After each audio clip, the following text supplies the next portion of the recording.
जय माता दी। मैं नीलम मिश्रा अपने YouTube चैनल ज्ञान दर्पण में आप सभी दर्शकों का स्वागत करती हूँ। आज मैं पुनः प्रस्तुत हूँ लेकर के एक बहुत सुंदर कथा है मोहिनी एकादशी, जो कि वैशाख मास के शुक्ल पक्ष की एकादशी का नाम है। तो मोहिनी एकादशी का क्या महात्म्य है, क्या कथा है, क्या पुण्य फल है, मैं आपके समक्ष लेकर प्रस्तुत हूँ। आप सुने, आनंद लें और पुण्य के भागी बने। तो सुनिए। एक बार की बात है, भगवान कृष्ण से धर्मराज युधिष्ठिर कहते हैं कि मधुसूदन, कोई ऐसा व्रत, कोई ऐसा उपवास बताएं कि सभी पापों को नष्ट करने वाला हो, हर प्रकार से सुख सौभाग्य देने वाला हो, इस सांसारिक मोह जाल से मुक्त करने वाला हो। तो इस प्रकार कोई पुण्य फल वाला व्रत उपवास हो तो अवगत कराएं, आपकी बड़ी दया होगी। विस्तार पूर्वक हमें समझाने की कृपा करें। जब यह प्रश्न महाराज युधिष्ठिर करते हैं भगवान कृष्ण से, तो भगवान कृष्ण बड़े प्रसन्न होते हैं और प्रसन्नचित मुद्रा में कहते हैं कि हे धर्मराज, आपने बहुत ही उत्तम प्रश्न किया है। इस प्रश्न का समाधान मैं बहुत ही विस्तार से करूंगा, क्योंकि यही प्रश्न एक बार भगवान राम ने किया था वशिष्ठ मुनि से। वशिष्ठ मुनि से उन्होंने कहा कि मैंने सीता का वियोग झेला है प्रभु, मैं किस प्रकार इस संकट से मुक्त हूँ, मैं किस प्रकार इस जाल से मुक्त होने का प्रयास करूं, इसके लिए कोई हमें उपाय, महा उपाय बताएं। तो जो वशिष्ठ मुनि ने भगवान राम को बताया था, वह मैं आपको अवगत कराने का प्रयास करता हूं। तो भगवान कृष्ण कहते हैं कि मोहिनी एकादशी सारे पापों को नाश करने वाली एकादशी है। इस व्रत को नियम संयम से सभी मनुष्य जन को करना चाहिए। अगर आप इस व्रत का पालन यथोचित ढंग से करते हैं, प्रेम पूर्वक करते हैं, भाव समर्पण से करते हैं, तो आपको अवश्य फल की प्राप्ति होगी और आपकी सारी मनोकामनाएं पूर्ण होंगी। और इसमें सबसे विशेष बात है कि वैशाख मास के शुक्ल पक्ष की एकादशी जो है मोहिनी एकादशी, इसके लिए विशेष एक बहुत सुंदर कथा आती है। इस कथा में यह बताया गया है कि किस प्रकार भगवान विष्णु ने मुक्त किया था एक अपने भक्त को, एक पापात्मा को। तो कथा सुने, आनंद लें। तो सुनिए। भगवान कृष्ण कहते हैं कि एक बार की बात है, सरस्वती नदी के तट पर एक राजा, धर्मवती नाम की नगरी थी, जिसमें द्युतिमान नाम के राजा रहते थे। उस राजा के राज्य में बहुत ही धार्मिकता थी, बहुत ही सत्यवादिता थी। लोग अपने अपने तरीके से सत्कर्म में लगते हुए ही अपने जीवन को यापन कर रहे थे। उनके राज्य में एक धनपाल नाम का वैश्य था। वैश्य बड़ा ही धार्मिक विचारों वाला, बहुत ही संयमी, नियम से जीवन यापन करने वाला, सारी प्रजा को सुख देने वाला, सौभाग्य देने वाला, दया की प्रतिमूर्ति था। दया करने वाला, अपने से किसी भी दुखी मनुष्य को देखता तो वह हर क्षण, हर पल यही प्रयास करता कि उसके दुख को, सारे दुख को मैं हरण कर लूं और वह सुख को प्राप्त हो। इस प्रकार उसके इतने अच्छे, इतने सद्विचार थे। वो उसने अपने उस राज्य में जहाँ पर रहता था बहुत सारे भोजनालय बनवाए थे, बहुत सारी धर्मशालाएं बनवाया, कुआं, बावली, तालाब आदि का निर्माण कराया, सड़क के किनारे किनारे छायादार वृक्ष लगवाए, जिससे पथिक जन आराम की अनुभूति करें, छाया में विश्राम कर सकें। इस प्रकार वो दूसरों को सुख देने का हर क्षण हर पल प्रयास करता। अब इसी प्रकार से जीवन यापन कर रहा था और भगवान विष्णु की भक्ति करता, प्रभु का नाम जपता, श्री कृष्ण गोविंद हरे मुरारे, हे नाथ नारायण वासुदेवा, यही उसका जीवन था। किंतु समय बदलता है तो जीवन में कठिनाइयाँ अवश्य आती हैं। उसके 5 पुत्र थे, 5 पुत्रों में 4 पुत्र तो उसके धर्मनिष्ठ थे, कर्तव्य परायण थे, किंतु उसका छोटा पुत्र जो था वह बहुत ही पापात्मा निकल गया। हर प्रकार से दुष्कृत्यों का रास्ता अपना लिया उसने, जुआ खेलता, वेश्यागामी बन गया वो, और हर प्रकार से दूसरों का धन हड़पता, अपने पिता के सारे धन को वो जुआ और दुष्कर्मों में लगाता, वेश्यावृत्ति में लगाता। उसके पास कोई और कार्य नहीं था, दूसरों से छीनना, झपटना, दूसरों को दुख देना, यही उसका जीवन था। इस कार्य से वैश्य जो थे धनपाल बड़े दुखित थे। उन्होंने कहा, हे प्रभु, हे विष्णु भगवान, क्या आपने कर दिया? ऐसी संतति क्यों दे दी?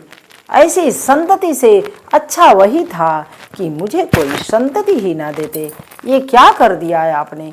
मुझे इतना संकट ये दे रहा है, मेरे हृदय में बहुत ही कष्ट है।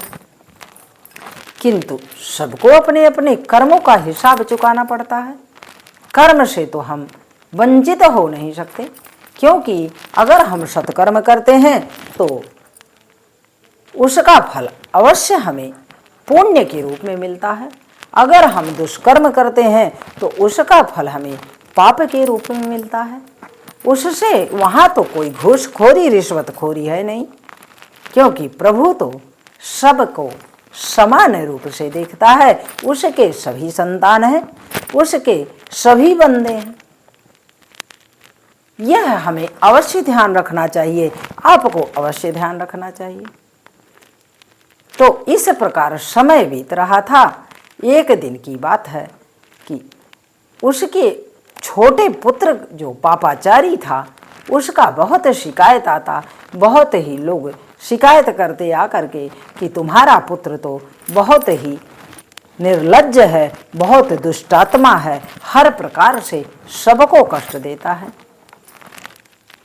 एक बार उसने अपने, जब दिल में बहुत ही, हृदय में बहुत कष्ट हो गया, तो उसने अपने पुत्र को घर से निकाल दिया। कहा, जा तू जहां मन हो वहां जा, मेरे घर में तेरे लिए जगह नहीं है।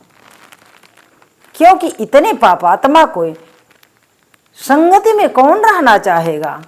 धर्मात्मा लोगों के लिए तो नरक से बढ़कर नरक भी कम पड़ जाए उससे, क्योंकि संगति का असर बहुत होता है।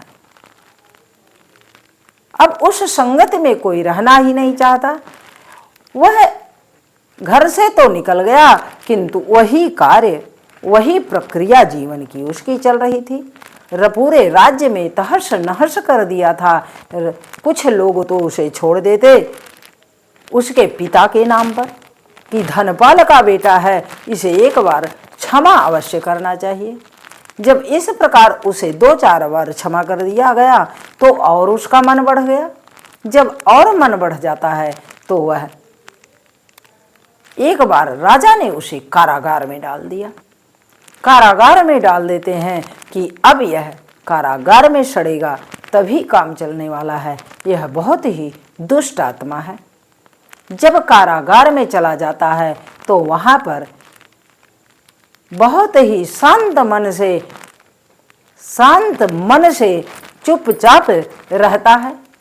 जब बहुत दिन बीत जाते हैं, कुछ साल बीत जाते हैं, तो राजा के मन में आया कि इसका पिता इतना धर्मात्मा है, हो सकता हो कि प्रभु की कृपा हुई हो कि इसके भी हृदय में सत्कर्म जगा हो, सत्संगति जगी हो और हर प्रकार से इसे प्रायश्चित हुआ हो कि अब ऐसा कार्य नहीं करना, तो इसे लाओ हम छोड़ देते हैं। तो राजा द्युतमान ने उसे छोड़ दिया, कारागार से मुक्त कर दिया, बंदी गृह से। जब बंदी गृह से उसे मुक्त कर देते हैं तो वह जब निकल जाता है तो उसके अंदर वही राक्षसी प्रवृत्ति, वही निश्चरों की भांति रहना, वही दुष्ट प्रवृत्ति अपना लिया। वो हर प्रकार से सबको संकट देता। राजा ने उसे अपने राज्य से बाहर कर दिया। जब राजा ने राज्य से बाहर कर दिया तो अब तो उसके लिए सब कुछ समस्या खड़ी हो गई। जब वह जंगल जंगल भटकने लगा, जब जंगल जंगल भटकने लगा तो जंगल में क्या मिलता? यही फल फूल मिलते और जानवर मिलते जिसका मांस नोच नोच के वो खाता। यही उसका कार्य था, यही उसकी प्रक्रिया थी प्रतिदिन की। करते करते समय बीतता गया। एक दिन की बात है कि कभी न कभी तो हमारे आपके पुण्य जगते हैं, चाहे एक क्षण का पुण्य हो, चाहे एक वर्ष का पुण्य हो।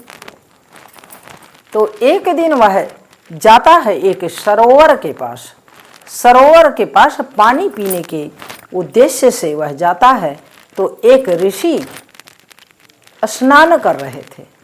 स्नान करते हुए ऋषि का कि जो अंग पर छींटे पड़ पानी गिर रहा था, उसका छींटा उस वैश्य के पुत्र पर पड़ गया। तो वैश्य के पुत्र पर जब छींटा कई बार पड़ा, उस सतकर्मी ऋषि के अंग का छींटा पड़ना उसके लिए उसकी मनोवृत्ति बदल गई, उसको सद्बुद्धि आ गई, उसके अंदर शांत भाव उमड़ पड़ा, उसके अंदर प्रभु की कृपा उमड़ पड़ी और उसके अंदर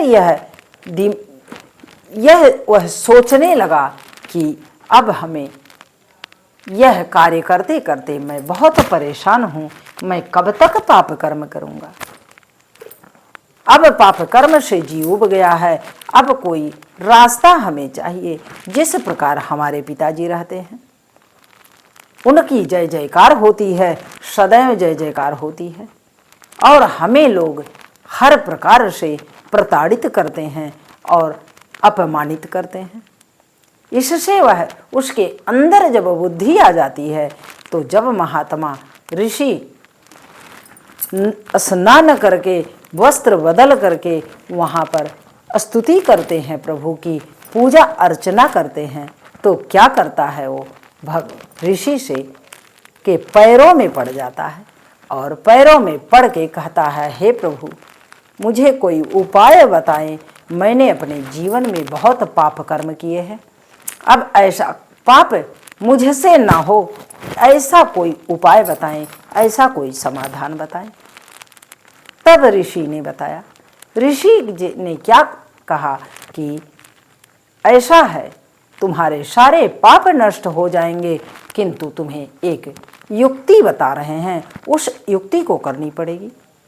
तो ऋषि ने कहा कि वैशाख मास के शुक्ल पक्ष की एकादशी का व्रत करो, नियम संयम पूर्वक करो, अपने अंदर के जो भाव हैं उसे सद्कर्म में लगाओ और दुष्कर्म से अपने मनोवृत्ति को हटा लो।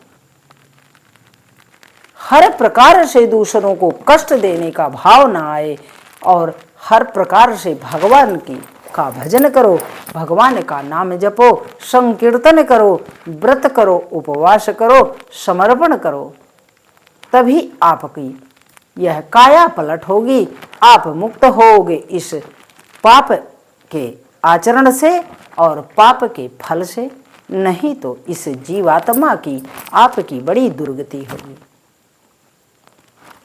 उसने पैर पकड़ लिया, कहा महात्मन अब मुझे कहीं नहीं जाना, मुझे कुछ नहीं करना, आपके बताए हुए मार्ग पर ही चलना है। और इस प्रकार जब वो महात्मन बताते हैं तो उसी प्रकार वह नियम संयम पूर्वक भगवत भजन में लग जाता है, सारे अपने दुष्कृत्य को छोड़ देता है। जब भगवान की भक्ति में लग जाता है तो उसके सारे पाप कर्म कट जाते हैं, उसे भगवान की प्राप्ति हो जाती है। एकादशी का व्रत करता है, नियम संयम से संकीर्तन करता है और जागरण करता है तो प्रभु प्रसन्न होते हैं। भगवान विष्णु उसे दर्शन देते हैं और कहते हैं हे जीवात्मा अब तुम्हारा कल्याण हो जाएगा, क्योंकि भगवान के शरण में जो आता है उसका सदैव कल्याण होता है। आपको भी शरण में आना चाहिए, हमें भी शरण में आना चाहिए। जो मनुष्य भगवत शरण में रहेंगे उनकी सदा जय जयकार होती है। तो श्री कृष्ण गोविंद हरे मुरारे, हे नाथ नारायण वासुदेवा। श्री कृष्ण गोविंद हरे मुरारे, हे नाथ नारायण वासुदेवा। जय श्री हरि।